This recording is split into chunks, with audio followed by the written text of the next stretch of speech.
Welcome to the Zachrilege Cast podcast, YouTube video interview program that features me talking to some of the best and brightest in the atheist / secular / awesome community. This is episode number 187. I recorded this interview on March 29th, 2019. Thank you to Lexi Wittenberg for being on last week, but I need a moment. Lexi, Sexy Brian, former Scenic City Skeptics. Next time you want to come to Nashville and think you can't make it, reach out to me. I'll hook you up. Sadly, Lexi didn't make it to Nanocon in the talk, but the episode is still valid because it's important to hear about all kinds of coming out, plus Sexy Brian. Oh, Brian, the sours you could have consumed. Quick audio caveat, like last week, I negotiated this week's guest pretty close to the actual interview, so we were going to record from Bart Campolo's hotel room, but instead we recorded from the lobby of the Madison, Wisconsin airport because his flight was late, and this was the time we had the interview scheduled. There was only one spot that's a little bit difficult to hear with the kids screaming in the background, but otherwise I think it's up to my usual audio standards. Shut up. There's just too much with Bart, starting with him not believing, then accepting Jesus in a McDonald's, the 30-year adventures of a professional Christian who liked everything except for being a Christian, how atheists might need more details than most in setting up a community, his podcast Humanize Me, becoming an atheist chaplain, co-writing a book with his dad, and how to have communities and conversations that are fulfilling. Let's start the conversation. Dad jokes this week provided by pun.me. Did you hear about the restaurant on the moon? Great food, no atmosphere. Welcome to the Zachrilege Cast! Bart Campolo, welcome aboard. That is quite an opening, Zach. Well, you know, some people who do podcasts do that kind of intro music, and I just do it myself, especially since this portion is live, so yeah, you just gotta go do what you have. Seems like a huge. I mean, it's not just a money saver, but also just there's a sort of an artistry to it. You say that now. We'll see how you feel in 45 minutes. So this is an interesting timing for an interview. So we actually met in person last weekend at Nanocon in Nashville. But where are you located right now? Oh, I live in Cincinnati, Ohio, but today I flew up to Madison, Wisconsin, to speak at something called the Free Thought Festival in Madison. And unfortunately my plane got canceled. I got rerouted to Philadelphia. Then they cut me over here. So I thought I would be in a lovely, quiet space to talk to you. Actually, I am opposite the gift shop in the Madison airport. It's just, whatever it takes. And I do have the official Nanocon badge. Actually, look at you. I doctored it up because I bought a ticket and then I was doing the podcast panel. So I think technically I had two. So I just made up my own, but I wanted to at least. And I have the shirt on, but I know some people get upset when I stand up during the middle of the show. So I won't do that. But we will start with the one out of context quote I have from you. It's from your last episode of your podcast. You are spiritually promiscuous. That is something I said about somebody else. That's exactly why it's out of context. Yes. I have a very close friend who is a religious junkie, and he travels all over the world, and he thinks they're all amazing. He wants to participate. Like he doesn't study them. He wants to participate in all of them. And I called him spiritually promiscuous, and he laughed and said, "That's true." Yeah, that is true. You get this view of that it's a monolith and like everybody's exactly the same, and especially if you belong to an Abrahamic religion, they're like, oh no, you can't, that's it, you're one thing. But I'm sure there are people who want to see how the other half lives, right? Well, yeah, and he and I both started out as kind of evangelical Christians when we were in college, and he's lived this kind of big life, traveled all over the world, and he just what's interesting is that when I got exposed to all these kind of other religions, I was like, oh, none of them are true, including mine. When he got exposed to them, he was like, oh, they're all true. Like they all have something. They all, and he's kind of a woo-woo guy. And so he just sort of imbibes it all. And, it's just really interesting because, the idea, sometimes I feel like, some of my rationalist friends are like, if we could all agree on the data, we would all agree. And I'm sort of like, oh, no. That alone will not create unanimity. Different people take the same data and interpret it completely differently. Yeah, that's very true. If you haven't realized that kind of comes in and slaps you in the face. Like, but look at never mind. Oh, my data plus my point of view, and that's not what you have. But so before we get to the glory that is Nanocon 4, the symphony for your ears that is Humanize Me, and the many works and achievements of Bart Campolo, we have to go back to the beginning. So you kind of referred to your journey. So what was kind of your religious journey, growing up? I think the son of a pastor, correct? My dad, I grew up, my dad was a college professor, but he was also, like, in his spare time, sort of an evangelical Christian icon. He was a guy who spoke at conferences and churches and youth festivals all over the country, wrote books, made video series. Like, if you hang out with evangelical Christians, and you mentioned the name Tony Campolo, like, if they're between the ages of about 35 and 75, they'll all know him. He was a big deal. I mean, in certain circles, he still is a big deal. He's 83 years old. So, like, at some point, you don't get invited to speak at the youth festivals anymore. But, like, my dad was speaking at youth festivals well into his 70s. Like, he's this kind of ball of energy. And he's probably the best public speaker I've ever known. And so I traveled around with him and kind of got to experience, like, all corners of the Christian world, because he was sort of, one week he'd be speaking in a Mennonite church, the next week he'd be at a Catholic youth conference, the next week he'd be at some evangelical thing. He was kind of universally beloved in Christendom. So I saw a lot of stuff, and the weird thing is, growing up in that world, is I always thought my dad was cool. I never believed in God. Like the Christian thing didn't make sense to me. Okay. And it wasn't like I was rebellious or I thought it was all, horrible. It was just like, they were all nice people. And I thought my dad really believed it. I just couldn't buy in until I was in high school. Oh, so you didn't buy in, but then you did? Yeah. When I was in high school, I played soccer. I was a sophomore in my high school. And there was a senior on my soccer team who befriended me. He was like this very cool guy. And he said, he was always trying to hang out with me, and he would take me places. And he's like, hey, why don't you come to this youth group thing with me? And I went along with him, and I walked in, and there were like 300 kids in his youth group. There was a rock band on the stage. They had a laser light show. It was like this big, monster, cool youth group. And I walked into there, and they were all the nicest people I had ever met. Like, everybody was super sweet and wonderful. There were kids from all these different high schools that came together. And I was a nice kid by that point. Like, I was a nice kid in high school. I was that kind of kid that, like, would, break up the fight and say, come on, guys, we can all get along. Like, I was, or if some fat kid was getting made fun of, I would go over and befriend them. And like, I always sort of gravitated towards that kind of, like, stuff. And when I walked into this youth group, it felt like it was a giant club for nice people. And I wanted to be a part of it. And, growing up with my dad and growing up in my family and around all that Christian stuff, like, I knew the language. So I started hanging around, and I sort of could fake it with the group.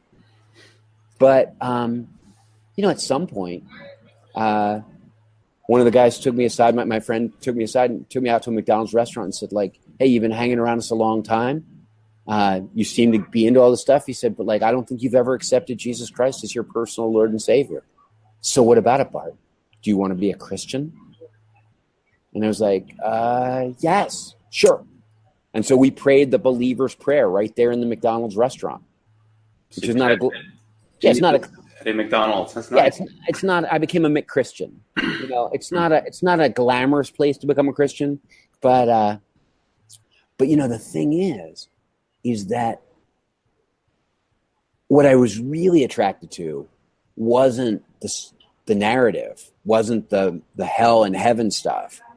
I was really attracted to the fellowship, to the group, to the sense of like, hey, we're nice people and we're going to go out there and reach out to other people and bring them into the group and befriend them and, make their lives better. And, it was like, this was a group that was on a mission, and I got really into that. I got swept up in the mission of it. And then, I was still sort of faking it along. I would pray these prayers like, dear God, if you're there, say something, do something. Like, I was just like, I wanted it really badly. And I remember at one point, you go on the youth retreat and there's, 200 kids with, candles standing around a campfire singing, "Our God is an awesome God." And I felt something, like I got swept up in it. And I was like, there's something happening here. This is like, real. Now, a good sociologist would tell you, yeah, that's collective effervescence. That's like, the neuroscientist would say, oh yeah, there's things that are firing off in your brain because you're in a group of people in synchronous motion, and you're singing these songs, and that's bonding you. Like, I don't know, like, you can explain it 100 different ways. I'm just saying, like, I felt something. And because I was in that Christian narrative, and because I was in that Christian group, and because I wanted it to be Jesus, it was Jesus. And then I was in, because then I'd had a transcendent experience, and I had felt the Holy Spirit, if you will. And, if I'd have been on a Muslim retreat in Afghanistan, I'm sure I would have become a totally sold out Muslim. Whatever narrative you're in, when you have that kind of moment, it confirms it.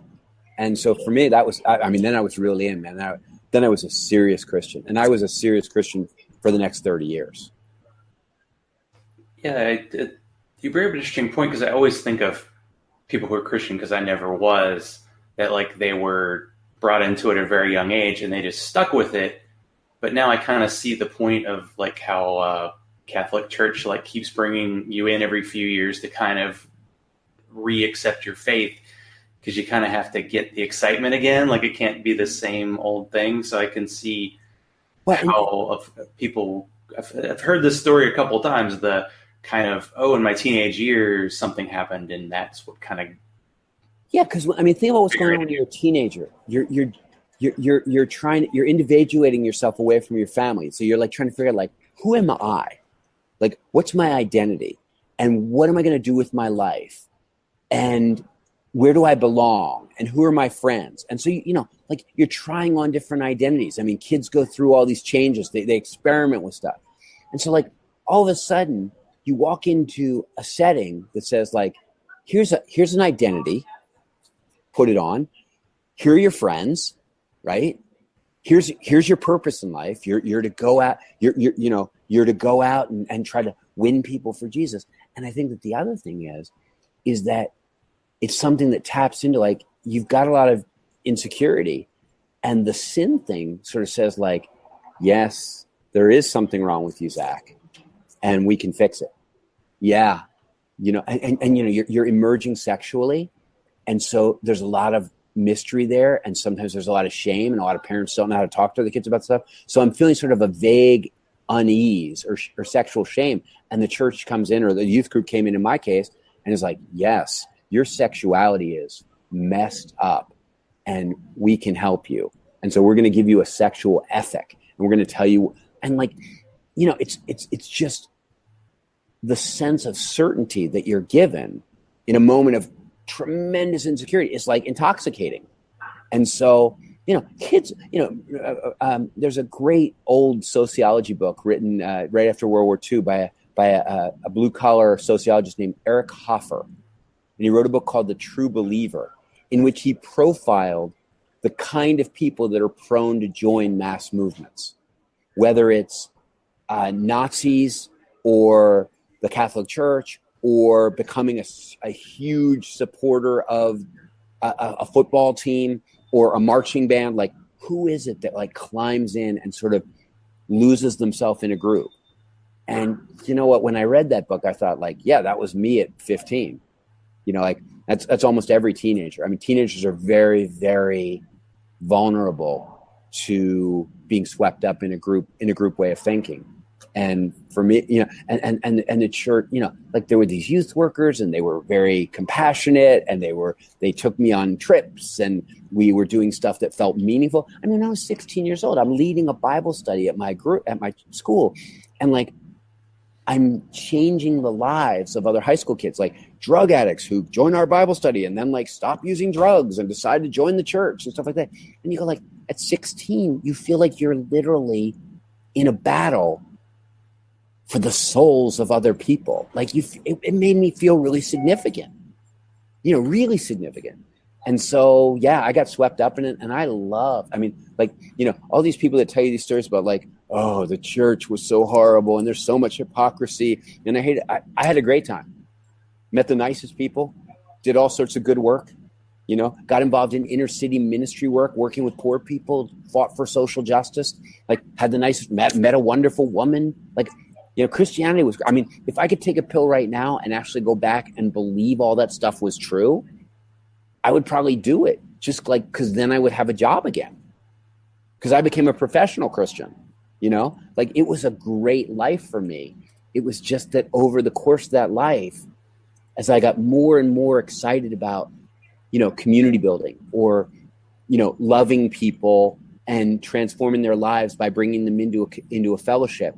And I got more and more excited about social justice and all that stuff. I became less and less able to believe the kind of the bizarre supernatural narrative upon which the whole thing is built. And so like, you know, I lost my faith kicking and screaming. I wanted to stay. Well, I wondered so you said you were in for 30 years. But yeah. You probably had your doubts all the time and you were like a pastor, you were a leader. So what finally just made you say, I can't do this anymore, or at least the Christian part of it? I mean, and you won't understand this emotionally because you didn't grow up in it, but like you're part of this community and you want to stay part of it. And like, so what I did was I kept changing my theology. Like, you know, I went to college, I got to be friends with all these gay people. And eventually I was like, yeah, I don't think this being against gay people thing is going to work for me. So then like I looked for Bible verses and I reinterpreted them. And like, then I became like a gay friendly Christian. And then like, I was like, yeah, I don't think all these people that don't believe in God are going to burn in hell. And then I became like a universalist Christian who believes God's going to save everybody. And so like, I jokingly say I passed through every stage of heresy on my way to apostasy. Like I really tried to stay Christian, but I kept changing and changing and changing. And eventually sort of like my image of God kept changing. And eventually I ended up with a God I totally liked. He agreed with me on everything. And you realize, oh, I invented that one. Like, that's not really God. That's just like, I'm just doing what everybody does. And that is like sort of creating God in my own image so that I can live with him. And I'm going to slide because a loud woman just sat down next to me. And she seemed nice though. And so, yeah, so I, you know, so eventually I'm going through this. And as I'm making all these moves, my Christianity is less and less about like praying and listening to God. And it's more and more about like generally pursuing goodness and love as a way of life. Like, you know, so that, you know, when I finally was done in like 2011, I had a bike crash and it didn't change. Like, and I had a brain injury, and for about a month I was really messed up. And when I recovered, I remember looking at my wife and going like, you know, I'm right here. You smash my head against a tree at 40 miles an hour, I will change. Like, I think I'm in my brain. And I think that when my brain breaks down, I won't exist anymore. Like, I think this life is all we get. And she was like, yeah, I do too. She said, I think you better stop being a professional Christian. There's nothing left for you. There's literally nothing left of your faith. And so when that happened, And I realized, like, yeah, I gotta be honest about this. And I sort of started telling people, like, I'm done. I'm not an anti-Christian. I'm a post-Christian. Like, almost all of my friends were like, oh yeah, we knew you didn't believe in God. We were wondering when you would figure it out. Like, it's sort of like a gay person coming out of the closet. Like, yeah, everybody's like, yeah, duh, we knew when, like why couldn't you figure it out? And so, that was kind of the beginning of the second stage, sort of the second half of my life, where you sort of go like, oh, you still want to pursue love as a pathway. Like, you still want to build social justice. You still want to build community. You still want to, draw people together in little groups that will help each other, become better people, but you don't believe in God anymore. So, like, how do you pursue love as a way of life on the other side of faith? And that's what I've been trying to figure out, for the last, 7 or 8 years. Yeah, I was wondering about that. Like, there's two barriers to that. When you're a pastor, that's kind of like an understood job, but being like in the atheist community, first of all, there's this just automatic pushback against having any kind of leader. Well, sometimes. No, a lot of people in the atheist community, they're like pastor. Yeah, they don't want a leader. Like, they've had bad experiences with authoritarian leaders. They're like, leaders, that leads to corruption. And, and so there's a lot of those groups that they don't want anybody to be kind of a pastoral caregiver like I was, and like I still am. So you're right. There's a barrier there. And has that been like your struggle, I guess, for the past 7 to 8 years? Is you're trying to either make it into a living or to convince people that it's a needed? Well, like, you and I were at that Nanocon thing, and that's an event that draws a lot of people from what I would consider to be the mainstream secular community. Like, atheists of American atheists are there, and Black non-believers, and like, these are like activists, like, these are people that fight for the separation of church and state, and they debate Christians sometimes, and they're engaged in that kind of stuff. And when I first came out of Christianity, I sort of was looking for some community, and I went to those places, and I quickly realized, like, oh yeah, these people they don't want anyone like me, like all this kind of touchy-feely, warm, lovey stuff. They were like, yeah, dude, you're not our deal. Like I would give a talk. I would get invited to give a talk somewhere, and they'd be like, hey, you told some stories there that made people cry. And it was like you were trying to reach people emotionally, and that's not cool. We do reason here. And I was like, well, if you guys were really rational, you would know that you can't motivate anybody by speaking to their reason, that you have to speak to their emotions. And they were like, yeah, we're not doing that. And so I really felt like, gosh, I'm not a good fit for that community. But I also kept running into other people who felt like they didn't fit that community. Who were like, yeah, you know what? I do want sort of almost like, I want to be part of a religious community. I want that sense of mission, and I want that sense of fellowship. I just don't believe in any God. So, like, couldn't we do like some kind of religion for people who don't believe in God, or some kind of church for people that don't believe in God? Couldn't we like organize ourselves in a way where we took some of that technology of like meeting together and encouraging each other and having somebody who's really good at helping to talk with people when they're feeling sad or in trouble, and like having somebody who does that kind of work. And I just met a lot of people who are like, we should try to figure out how to do that. Because, most of the people that we know that go to church, they're not there because like the narrative makes any sense to them. I mean, it's a crazy narrative, right?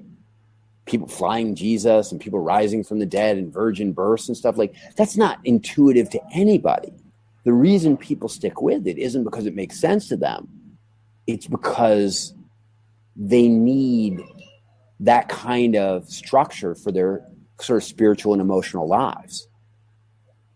And so, the question is, could we create something that helps people structure their emotional lives and their spiritual lives and their relationship lives that is, that's grounded in reason, that kind of says, hey, we should pursue love, not because God tells us to, but because, like, evolutionarily speaking, it's a really good strategy for, like, flourishing as a human being. Even if this life is the only one that you have, it's still a good idea.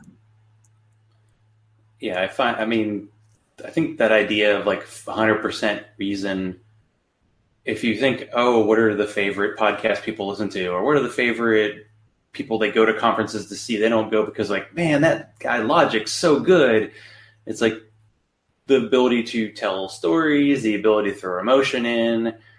What's better or more sometimes depressing, but better than, like, hearing someone's kind of deconversion story, because you're hearing this individual story instead of, like, well, here's why religion doesn't make sense. Like, yeah, you gotta humanize it. It's a good name for a podcast. Yeah, we should. I mean, the thing is, like, I understand when people are angry because they feel like they got duped, and when they've got some frustration, or like there's a lot of harm that happens to people. Like, evangelical Christianity, like the one I came out of, sent a lot of really weird messages to women about roles and to people about their feeling shameful about their sexuality, fear of burning in hell. Like, there's a lot of really bad stuff in there. That's like, so I understand when people are angry and frustrated, but at some point, like, I don't want to make a cottage industry out of that. I don't want to stay in that place. I'm going to go, like, okay, I've worked out some of my anger or my frustration. Now, like, what next? Like, how do I make the most of this life? And I'm just convinced that, that there's a lot of people that are sort of looking for that what's next. Where do we go from here? How do we really, I mean, if we really do believe that this life is all that there is, how do we, and that we're surrounded by, like, amazing stuff, like awe-inspiring nature and incredibly complex brains and hugely bizarre evolved emotions. How do we make, like, I mean, you're incredibly lucky. Richard Dawkins, I don't know if you ever heard his thing where you've won the cosmic lottery. Out of all the matter and energy in the universe, you're like the infinitesimal percentage that gets to be conscious. Like, you won. And, like, what do you do with that bounty? What do you do with that unbelievable good fortune to be conscious? Like, how do you enjoy it? And I think there are a lot of people who are like, could you help me with that? Because I don't really know. I'm not really having, like, what's funny is, like, I'm not really having that good a time here. I'm full of anxiety. I'm depressed. I'm lonely. Could somebody show me how to do this thing? Well, can you? Oh, you're the guy. I feel like it's sort of like I can create a space. Like if learning how to fly radio control model airplanes was the most important thing in your life, I don't know a lot about radio control model airplanes, but I could organize a club of radio control model airplane enthusiasts, and we would bring in people and we would swap stories and we would practice building the planes and flying them. Like if that was the most important thing in the world, I couldn't answer all your questions, but I could organize a place where your questions could be answered, right? Because I've got that ability. And you go, like, well, I don't think it is radio control model airplanes. I don't think that's the key. You go, like, how about loving relationships? I go, like, that is the key. And you go, like, well, can you tell me everything I need to know about loving relationships? No. But I can organize a place where we can figure it out together. And that's when I say community building, that's the kind of community I'm excited about building. It's like a tribe of people who say, you know what? We like, just like people are like, I should get in shape. Yeah, I should get in shape. But I don't. I eat crappy food. Yeah, I sit on the couch.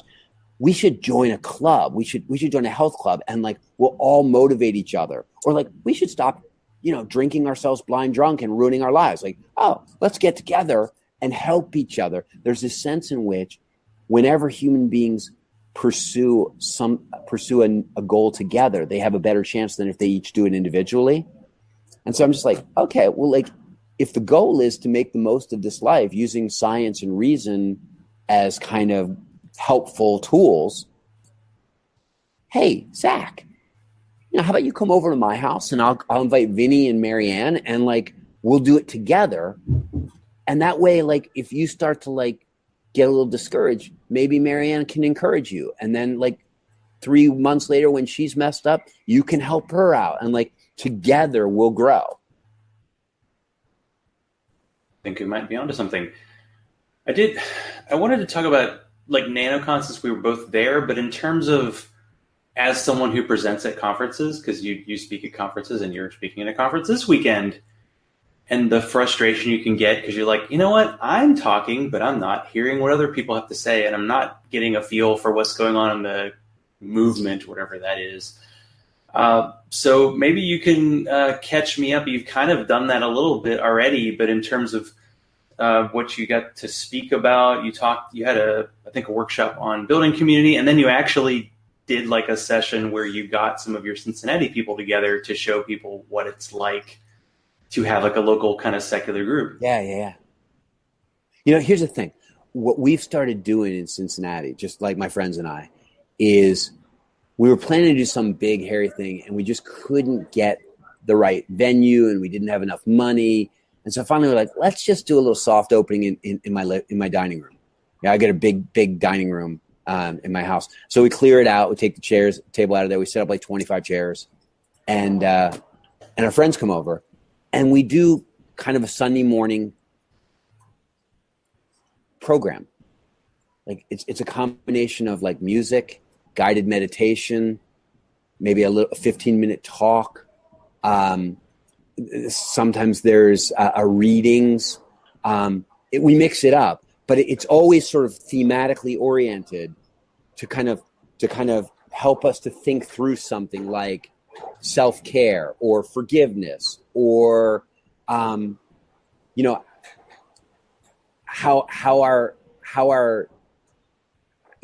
to build better relationships with people who think differently than us. Like it's like a club for people that are trying to figure out how to have better relationships. And so we do that every other week, and it's nothing fancy. I mean, but we plan it like crazy. And so the actual 45 minutes tend to be really good, really fun. And people come and they don't have to feel the pressure of like, I have to talk. They can just sort of sit there like you're at a concert, and it sort of washes over you and you participate as much as you want to.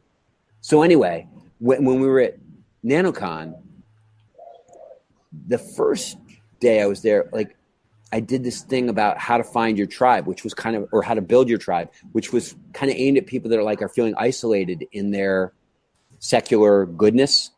And they're trying to find other people to kind of to work together. And so I gave them a whole bunch of really practical tips about how to find people, how to articulate what you're looking for in a way that people can find you.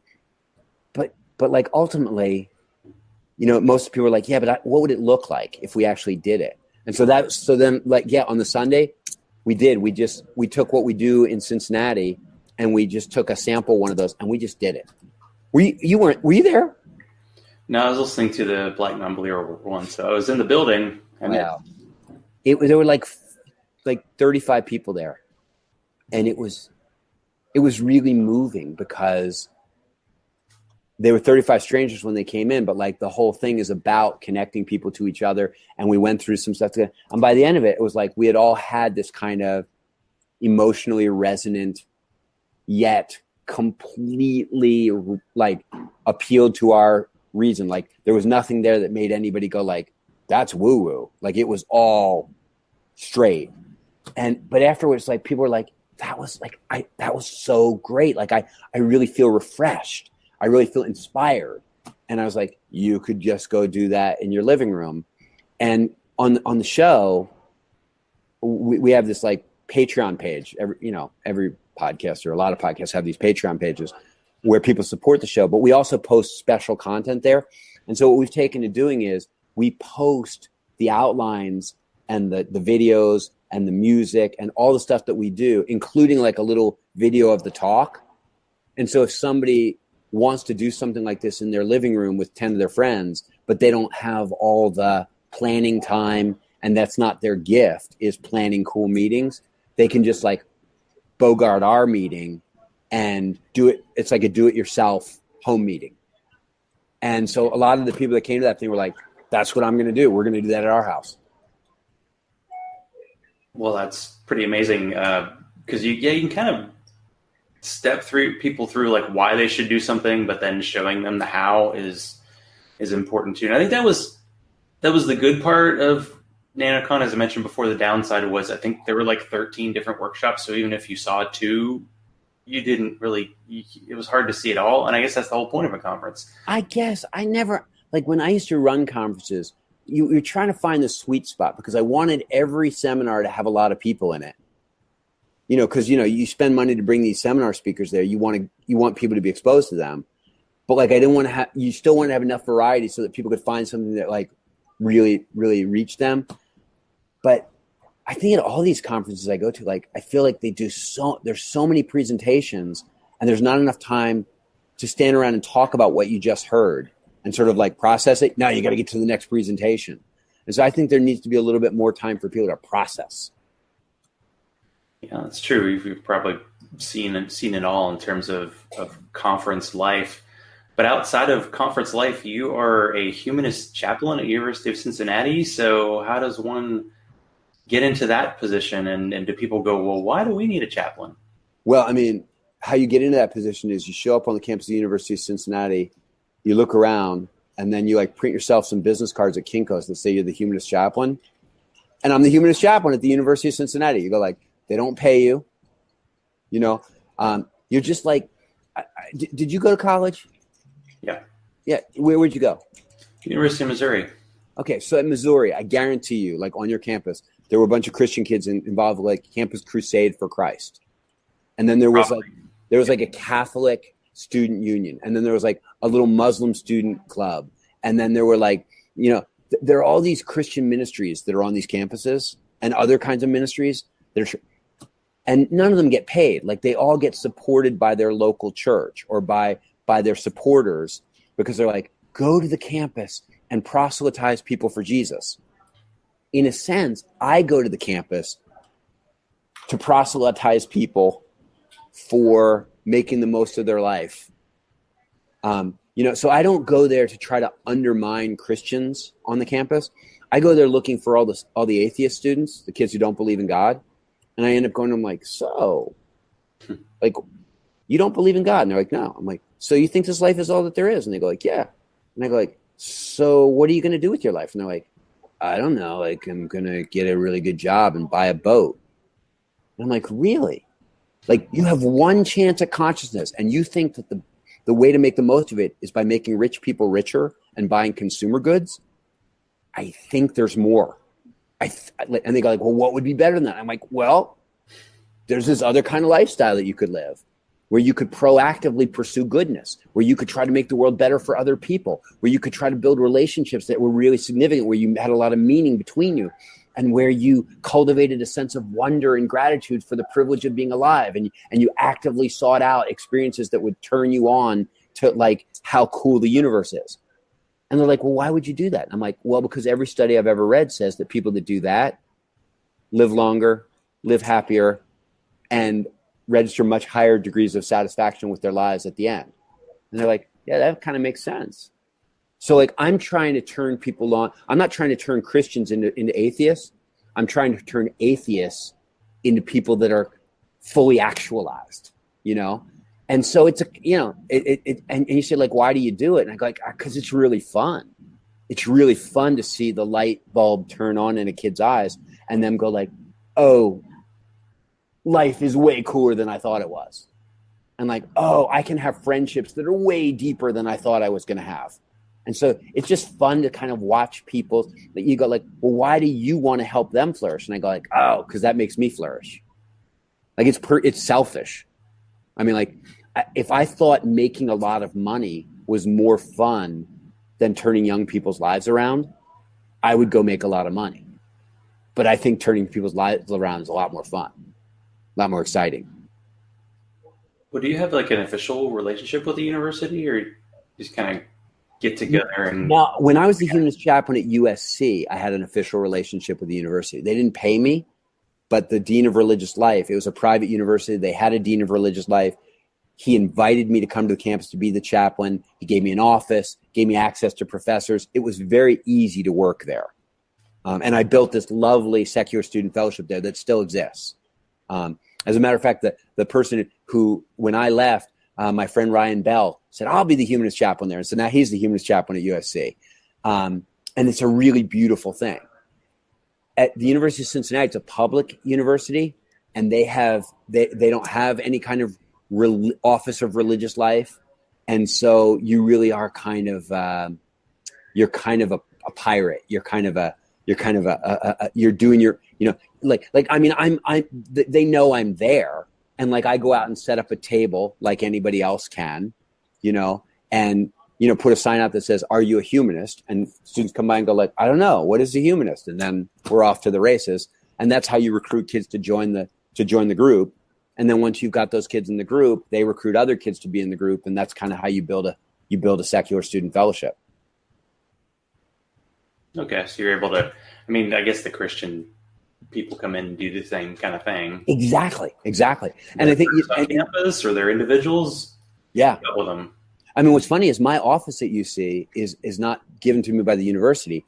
There is a ministry across the street from the university that's run by the Lutheran Church called Edge House. And the Lutheran pastor, when she found out I was there, she had read about me in the New York Times when I was at USC, in the New York Times Magazine, because they did a profile of me being a humanist chaplain, because they thought that was really cool. Because it's unusual, right? And so when she found out I moved back to Cincinnati, she said, how can I help you? She said, I work with these Lutheran kids, but she's like, many students at this campus don't believe in God, and they have nobody helping them, like when their mother gets cancer, or when they break up with their girlfriend, or when they're suicidal. There's no kind of nurture for them. She's like, how can I help you? And I said, well, I need an office. She said, oh, you can have an office in our place. And so the Lutherans give me an office because they think that humanism should be strong, which I think is kind of cool. It's nice you're getting that kind of assistance there. Yeah. And we have great dialogues. Obviously she's a very progressive and liberal kind of Christian. But it's still, I think it's kind of a stretch when the Christians sort of go like, and she's a little bit like my dad, because my dad looks at me and he says, listen, I still believe in Jesus and all that stuff. He said, but I know there are lots and lots of people out there that don't believe in God and can't believe in God. And I would much rather they be running with you and your crew than just out there in the world all by themselves, not doing anything. So he's like, I think what you're doing is wonderful. My dad is super supportive. It's pretty awesome. And by the way, not to plug anything, but you mentioned toward the plug time, but definitely do it now. You mentioned the book I wrote with my dad, which is it's an interesting book, I think. But when we were writing that book, we recorded some conversations, and a filmmaker came in and he recorded us talking to each other. And after it was over, he was like, I think I've got a story here. Can I make a documentary film? And so he added all kinds of other footage, and he ended up making this movie called Leaving My Father's Faith, which is kind of the story of me coming out as a secular humanist and my hyper evangelical father sort of responding and reacting. And he and I have all these conversations. And for some of your listeners, maybe, who struggle to figure out how to talk with Christians, it's actually a pretty good movie in terms of showing how a relationship can be genuine and loving and honest when people are on other sides, on different sides of that divide. Because it's not a debate movie; it's a real conversation. And that's it's a rare thing. I think that's why I got tired of kind of debates. Believers and unbelievers, because they were trying to win a debate and also just yelling. They're talking to each other. So I think you would like it. And actually, if you're interested, it streams on Amazon. It's easy to find, and it costs $3. It's kind of a neat thing. And I've had Christian people write me and say, oh, that movie was so helpful. In terms of now I understand that secular people can be really good, which is nice. And then I get letters from secular people like, oh, that movie really helped me. Like, now I know how to talk to my mother. Right. So. And you're humanizing. But so before we get to the finale and you get to tell everybody where they can find you, and there's just too much Bart out there, it's just too much to contain in a 45-minute discussion. But that means there might have to be a part deux, a Bart Campolo 201, if you were. So people know you as like humanist chaplain. They know you as an organizer. They know you as the guy who's almost single-handedly keeping the stereotype of the white, bald atheist guy going. I'm working at it. For the people who know you as these things, do you have like a talent or a skill or something that you do that people might not know about that's like nothing to do with your kind of organizing? Or even a hobby? I mean, I do. I mean, like, I'm a big movie guy. I watch a lot of, I watch kind of artsy films. I love, my ankles are shot, and both have been operated on. Every step I take is excruciatingly painful these days. But I can ride a bicycle. And so I'm a really avid bicycle rider. And I ride for work. I ride to work. I ride a road bike. I ride a tandem with my wife. That's this really funky tandem where she's recumbent in front of me and I'm upright behind her, and we talk while we ride. So like, yeah, I'm really into cycling. Let's see. Here's something, Zach. I have an incredibly hairy chest, and occasionally, if I'm in front of a group and they pay me enough money, I light my chest on fire. And I can light my chest hair on fire in a dark room, and it will blaze, and it's rather exciting when it happens. That's quite the party trick. Yeah. So there you go. That's the kind of thing you're like, well, maybe save that for the second date, but I understand.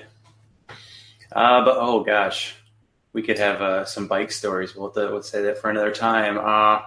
So sadly, yeah, we're at the end here. So where can people track down your content, your podcast? Sadly, you were just on such a roll, and I liked hearing about your community talk that I didn't get to talk to you much in detail about your podcast, but feel free to do a little elevator pitch / just tell people where to find all things Bart. Well, when you were saying like at these conferences, you don't get to talk to, you don't get to hear what other people are doing. I mean, what I get to do on my podcast is called Humanize Me. And the idea, the conceit of the podcast is that I really want to become a better person. I want to grow. I want to become a better lover. I want to become more aware of the world. I want to understand things. And so I invite guests like scientists, actors, musicians, activists, like people from all walks of life. And I'm always sort of like trying to figure out like what they do and how it's relevant for somebody like me or you or everyone in my audience, how we can use what they're learning and their expertise to kind of live better lives.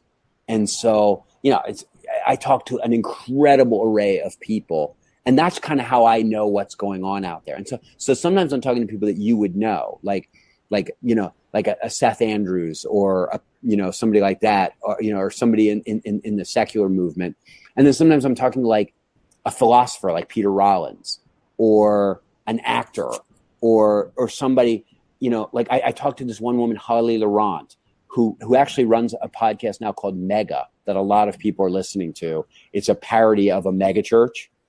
And, but Holly's a famous improvisational actor in Los Angeles. And so I had her on, and she talked about what she was learning in improv, what she learned about life as an actor.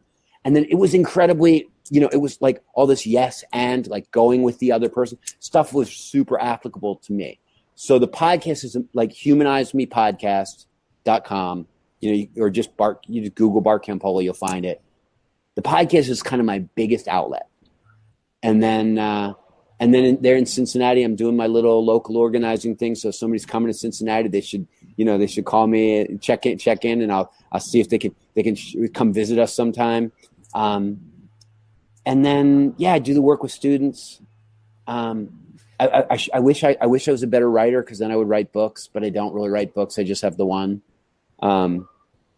Yeah, and I'm kind of a schlubby guy. Like basically, I'm like a small town pastor who works with people on a very, very, like gut level. Oh, the other thing I do, Zach, I counsel people all over the world. That's actually how I make a living. I counsel people who via Skype who are working through difficult religious transitions or struggling with stuff in their relationships. Mostly they're people who have listened to podcasts and they go like, that guy sort of seems to have a little bit of an angle on relationship stuff. I've got a problem. And then they'll call and we'll set up a regular thing. And so I counsel people, and all that stuff you could find out about at bartcampolo.org.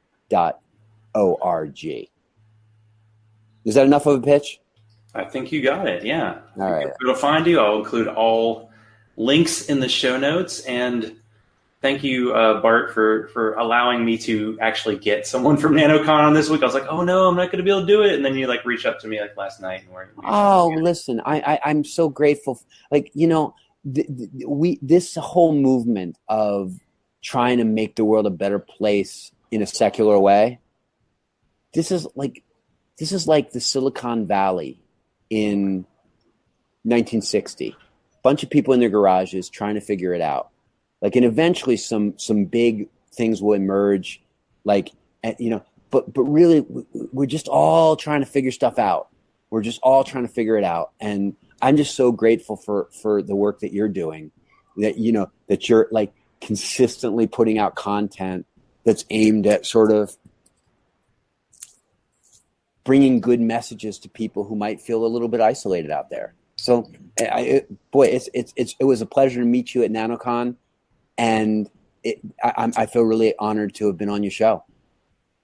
Well, thanks a lot, Bart, and have fun this weekend in Madison as well. I'll do it, man. I'll talk to you later.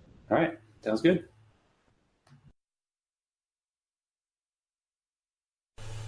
Dad Jokes Part 2. What do you call fake noodle and impasta? Live read. I was at the Nanocon conference last weekend, and let me quickly tell a story. So on Saturday morning, Jen texted us all of us podcast people, and said, hey, the conference starts at 12, but can you get there at 10:30? It was 10 and I was in the middle of exercising, so there was no way I was going to make it. But it turned out preparing for this session was not necessary. I did find out when I first ran into Jen that we were going to be in the auditorium.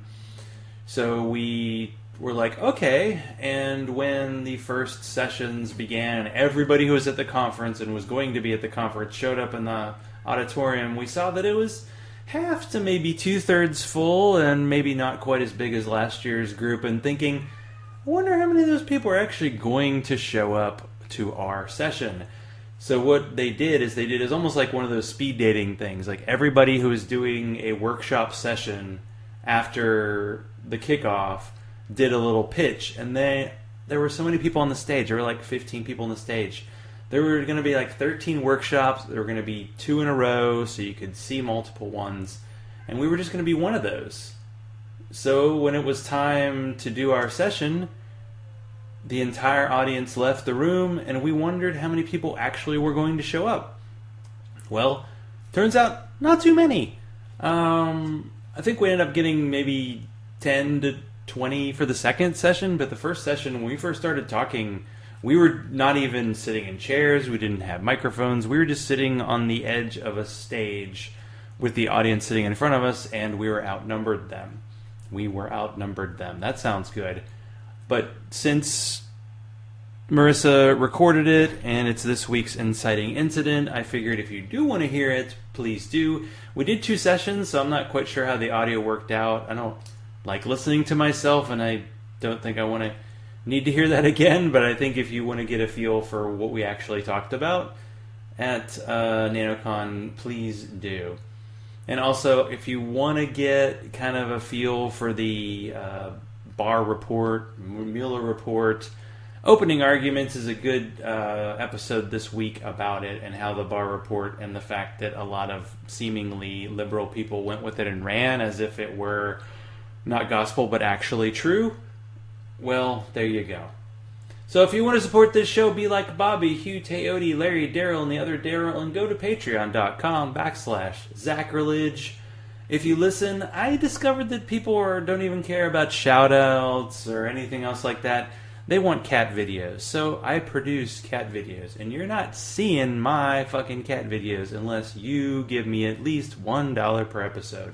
That's all it takes. And you will get all of my cats that you can possibly handle. You can follow me on Twitter at Zachrilege, like the Zachrilege Cast page on Facebook, and send all mail to zachrilege.cast@gmail.com. Thank you to Bart Campolo for being on this afternoon. I know, an afternoon podcast, too early for booze. I am reaching out to as many people as I can who I met at Nanocon, so we're looking forward to talking with Ed and Michael Buckner, another father-son author team, but this time on the same side of religion. Plus, we'll talk about local Atlanta freethought community. Gail Jordan, who helped organize Nanocon, helps run Recovering from Religion, hosted the Best Wedding of 2018, and ran for state senate in Tennessee as an out atheist. And we shall see after that. Next week, let's continue the conversation.